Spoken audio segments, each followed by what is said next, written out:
New modelling numbers show Ontario is on the right track, but the battle could soon get much harder.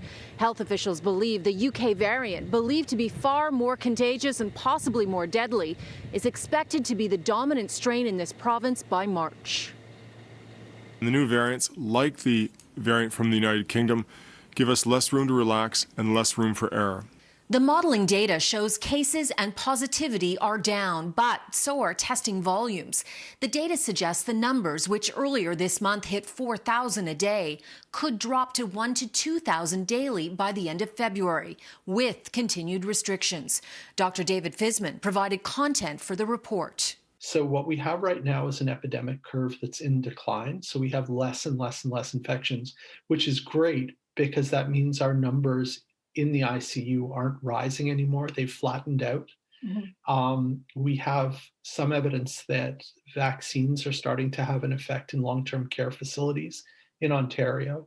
So new infections are going down in long-term care, both in residents and in staff. The deaths, however, are not. 215 vulnerable residents have died in the last 7 days alone and are still expected to surpass first-wave totals. Hospitals are still strained, but ICU cases are expected to drop to more manageable levels by the end of February, a sign the lockdown has been working. If we are careful and if we watch the data carefully, it should be possible to control the spread of the disease with schools open.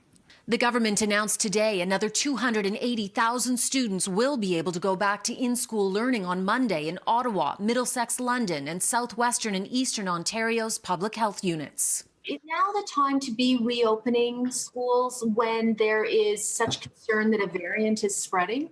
So I think, and thank you, because I think that's the key curveball. And we don't know. And even among my colleagues, even among the folks I work with, I think there's a high degree of uncertainty of what the new variants are going to do. In the UK, the new variants, the B117 variants, seem to emerge actually in schools. One of the theories on its emergence is it's better adapted to infect kids. In the UK now, they've closed schools down. They had schools open, they've closed them down. But there are costs to having kids out of school. As for when Ontario's stay-at-home order will be lifted, this answer suggests it may be a while yet.